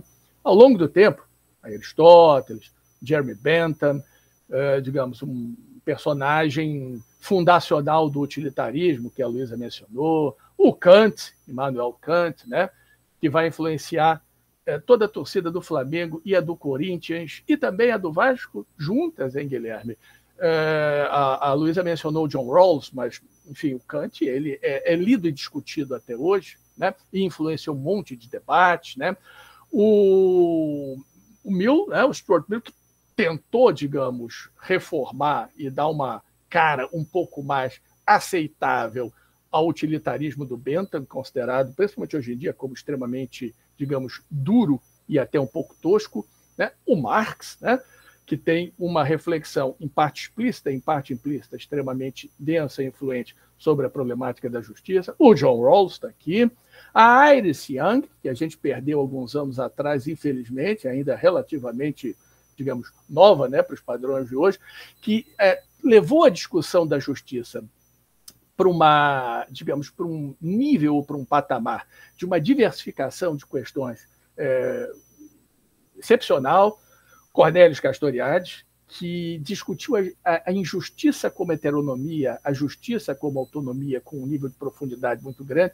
Quer dizer, a gente tem um acervo gigantesco, se a gente olhar para o assim chamado Ocidente, só aí já temos um acervo gigantesco de obras, de autores, de ideias, de debates, de correntes, e, no entanto, toda essa gente aqui é insuficiente de um ponto de vista que eu diria que é essencial, que é o seguinte: quando a gente está discutindo, ou quando a gente vai discutir, tanto a justiça ambiental quanto a chamada, infelizmente, essa diferenciação, até de uma forma dicotômica, ela existe atualmente, a chamada justiça ecológica, que é aquela que trata das relações justas ou injustas do Homo sapiens sapiens com outras espécies animais, outros seres vivos, de um modo geral. Quando a gente vai colocar essa questão no âmbito da justiça, né, ambiental e da justiça ecológica, né, a gente precisa necessariamente levar em conta, é claro que isso também vale para a justiça social de um modo geral, né, e a justiça ambiental nada mais é do que uma dimensão, uma qualificação, uma forma de qualificar a justiça social, né? A gente tem que levar em conta que a gente está lidando com uma multiplicidade de desafios, que tem a ver com uma multiplicidade de situações de injustiça, que tem a ver com uma multiplicidade de atores sociais, de agentes, que pertencem a culturas distintas, que não são ocidentais e, às vezes, nem sequer fortemente ocidentalizadas. E aí a gente tem que sair de uma discussão eurocêntrica em torno da justiça para a gente dialogar com, por exemplo, o que é justiça para os Guarani, o que é justiça para os Terena, o que é justiça, enfim, para povos originários na América dita latina, na África, na Ásia, na Oceania e por aí vai. Isso não aparece de maneira tão clara, por exemplo, no tipo de situação que o Tiago trouxe, né, uma situação urbana, metropolitana, etc., embora com uma certa boa vontade, a gente vai ver diferenças, digamos assim, entre aspas, né, vou falar metaforicamente, de sotaque, mas, digamos, não são cosmovisões completamente diferentes. Agora, quando a gente vai lidar com muitas outras situações, né, saindo desse urbano metropolitano, a gente começa, um urbano metropolitano fortemente ocidentalizado, muitas vezes, a gente começa a ver a necessidade de ir muito além desses referenciais aqui. E, bom, já que de justiça ou injustiça ambiental se trata, me permitam colocar a questão sobre o que é o ambiente, né? Para muitos de nós, até na academia, mas principalmente no âmbito do senso comum, o discurso jornalístico mostra isso a todo momento, O ambiente seria algo que remete ao assim chamado meio ambiente e que tem a ver com a parte de baixo aqui dessa ilustração de uma artista gráfica americana. Como se, na verdade, inclusive, esta floresta urbana não sofresse com chuva ácida, neblina ácida, não sofresse com poluição, não tivesse sido, inclusive, transformada de diferentes formas e que, de forma alguma, é uma floresta primária. Mas, enfim, nos remete a uma imagem de natureza onde a sociedade, uma imagem de ambiente, onde a sociedade é algo, se não exterior, pelo menos não tratado de forma plena e ampla como pertencendo ao ambiente, né? Essa expressão que a gente usa nas línguas neolatinas ibéricas, né, meio ambiente, ela é muito resultado disso, né? Porque, na verdade, o que aparece aqui nessa ilustração, na parte, né, dessa metade superior esquerda, é ambiente também. Tudo é o ambiente. O ambiente é uma categoria holística. Ele é um conceito extremamente abrangente e totalizante, porque o ambiente são os fatores geobiofísicos e a produção social do espaço. É a transformação da natureza primeira e natureza segunda. E aí o ambiente, ele literalmente, ele abrange tudo, né? Inclusive a sociedade. Inclusive as relações sociais estão transformando a sociedade, estão transformando a natureza, né? Transformando em bens, transformando para bem, para mal, degradando, perturbando, destruindo, né? Hominizando, digamos assim, a natureza e portanto, digamos, mudando a própria dinâmica que a gente observa no interior do ambiente, entendido de forma ampla. E a justiça ambiental, nessa toada, a justiça ambiental, ela é a justiça social, onde a gente faz intervir elementos de mediação que vão atuar, por exemplo, a qualidade do ar, a poluição, fatores e fenômenos, processos os mais variados, deslizamentos, desmoronamentos, né? O sítio urbano, portanto, né? O assoalho de uma cidade, com tudo aquilo que se relaciona com ele em determinados contextos de processos geobiofísicos e de produção social do espaço, em matéria de riscos de desastres e tal, onde a gente está tendo situações, em geral, de uma injustiça social prévia que vai se plasmar, que vai se manifestar sob a forma de uma segregação residencial, sob a forma de uma assimetria, conforme a classe social, conforme o grupo social, na distribuição de recursos e nos investimentos públicos, onde a gente vai ter esses elementos de mediação, né, que vão nos remeter à poluição, contaminação, que vão nos remeter a desastres, que vão nos remeter a uma série de coisas, em que, digamos, pessoas vão poder, segundo a classe e o grupo, se proteger menos ou mais, vão estar menos ou mais expostas, vão sofrer menos ou mais com determinados processos, por exemplo, de poluição, como trouxe o Tiago, né? E vários outros tipos de coisa.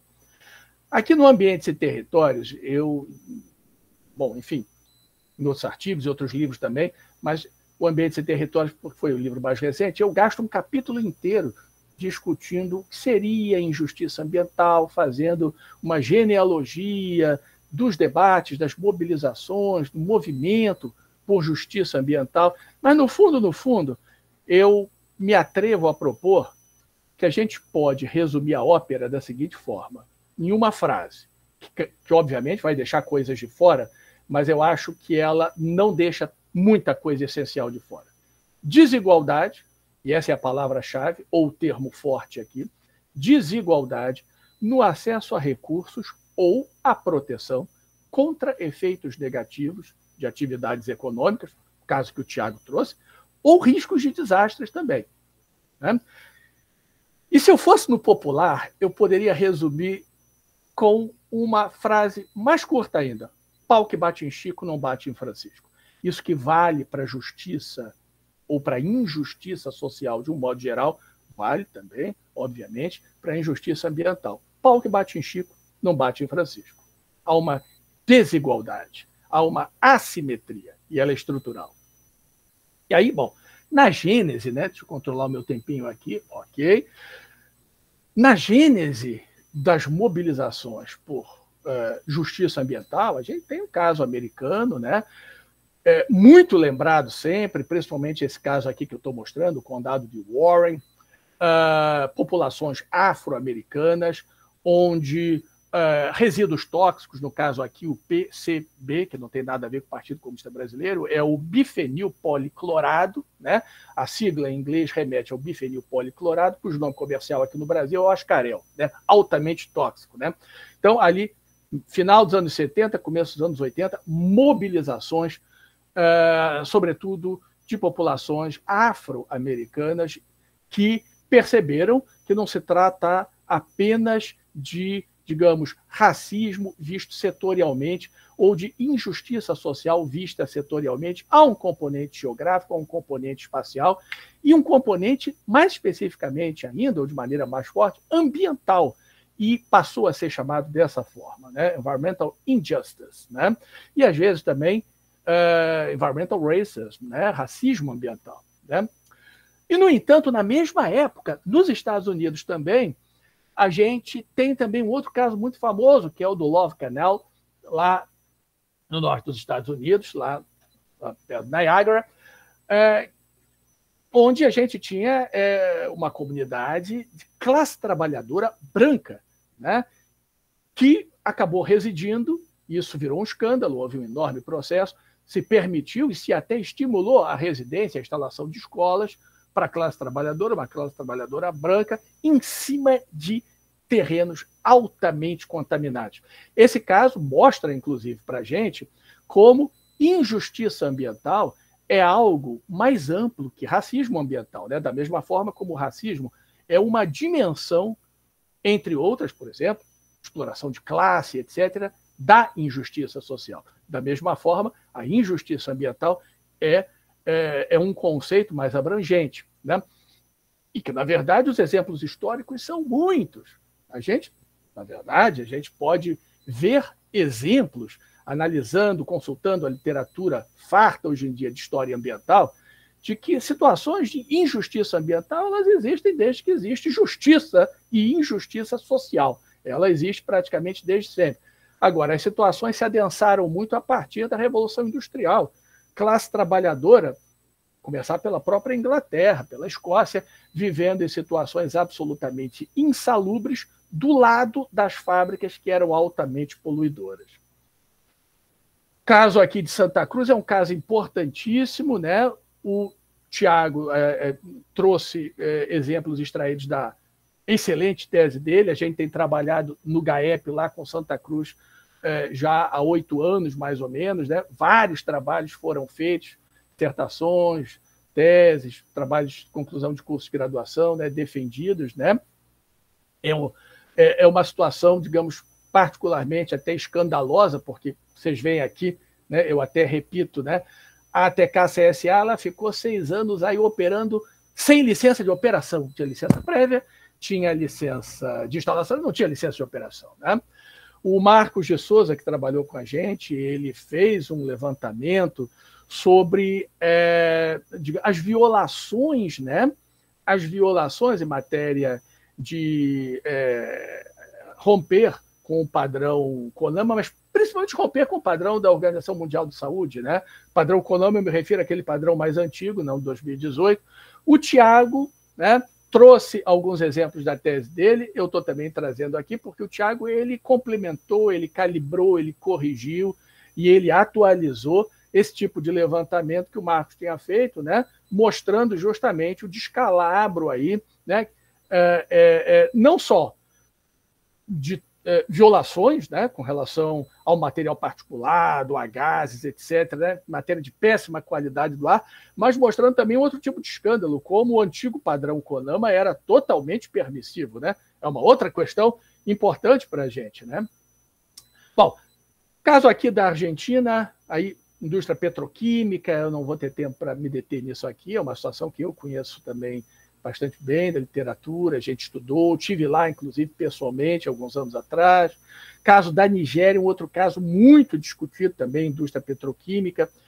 Mas aí, vejam só, para vocês aqui, do Observatório das APAs, eu acho que esse exemplo aqui, com ele eu vou terminar, eu acho que ele é mais interessante. E é importante também a gente não passar a impressão de que injustiça ambiental tem a ver com poluição, contaminação, eventualmente tem a ver com desastres, e vai parando por aí. O grosso da literatura internacional, até hoje, inclusive, dá principalmente exemplos que têm a ver com poluição, sofrimento ambiental em decorrência de poluição, principalmente poluição do ar, também poluição hídrica, né? Em segundo lugar, bem atrás, vem os desastres, a exposição à vulnerabilidade, aos riscos de desastres, isso vem em segundo lugar. Mas a gente tem várias situações, muitas situações, que têm a ver com outras coisas. E eu acho que essas outras coisas são que interessam mais diretamente para vocês, do Observatório das APAs, né? APAs, inclusive, que a gente sabe que são a unidade de proteção ambiental mais fraquinha, né? Mais frouxa, por assim dizer, o que, no meu entendimento, não as torna menos importantes, muito pelo contrário, as torna um grande desafio, né? E aí eu parabenizo o Guilherme por essa iniciativa extraordinária de ter um observatório para tentar monitorar essas mais de 200 APAs aí, tão diferentes que a gente tem só no estado do Rio de Janeiro, né?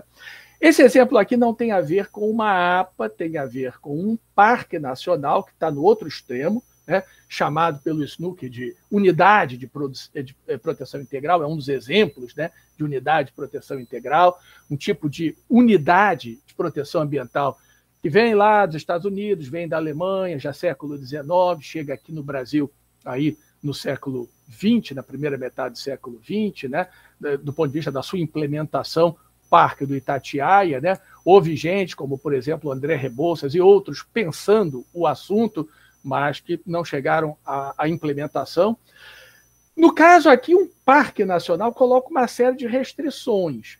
A gente trabalhou durante muitos anos, atualmente está meio parado, mas a gente, durante 10 anos, a gente lidou com uma situação de injustiça ambiental que não envolvia nem poluição, contaminação, não envolvia também desastres propriamente, envolvia uma baita disputa pelo uso do solo, onde o parque ele era, muitas vezes, digamos, o parque e a sua função eram até instrumentalizados, mas, na verdade, a disputa pelo uso do solo está se dando ali na zona de amortecimento do parque, né?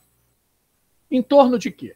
Em torno das 13 comunidades faveladas que existem ali na zona de amortecimento do Parque Nacional da Tijuca, não estão dentro do parque, estão na zona de amortecimento.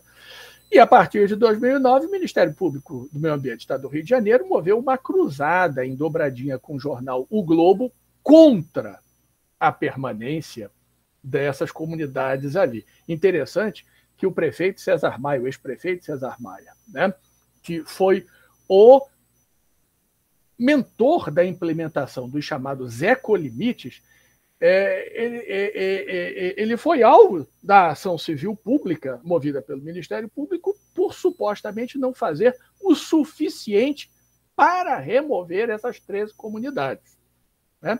Enfim. E aí o que está em jogo? Essa é uma foto tirada de uma dessas comunidades, o Vale Encantado, também chamado Taquara de Cima.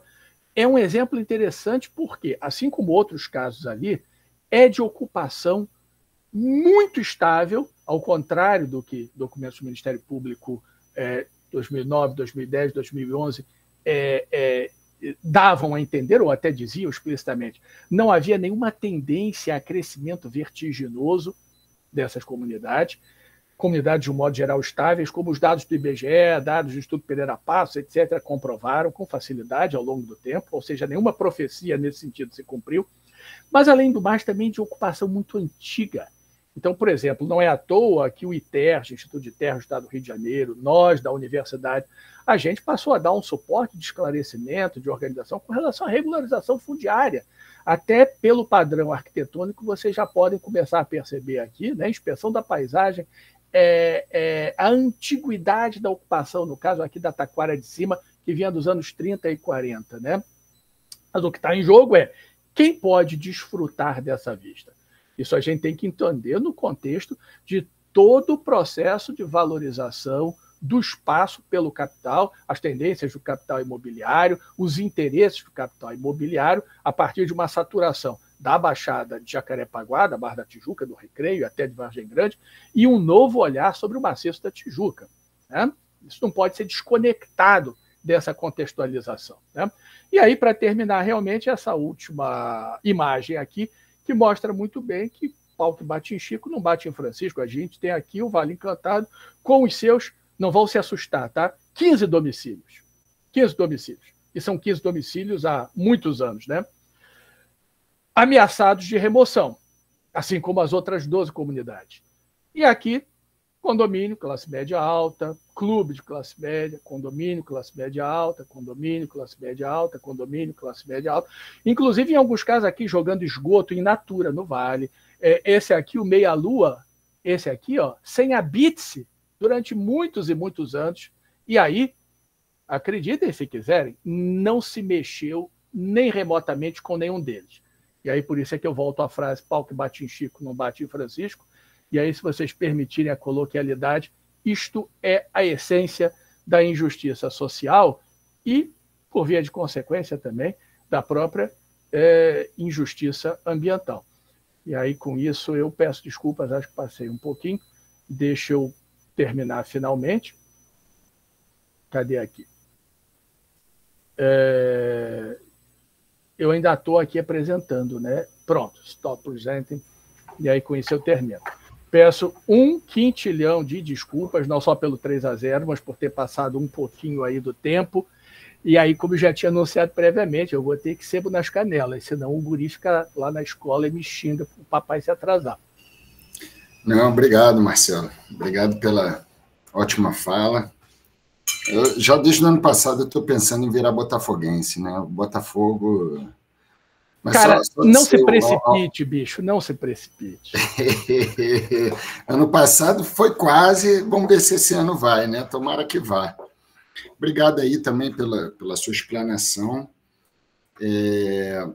Vamos abrir para as perguntas. Pessoal, quem quiser fazer comentário, pergunta, eu peço que levante a mão aqui no botãozinho, né? Só peço 1 minutinho, que eu vou parar essa gravação, porque vai dar o limite de 2 horas, e vou abrir uma nova gravação, porque depois esses vídeos vão para o YouTube, então, para não interromper a fala de ninguém no meio, eu vou pausar e começar de novo. Enquanto isso, se vocês vão levantando a mão e depois a gente começa as perguntas, ok? Só 1 minutinho.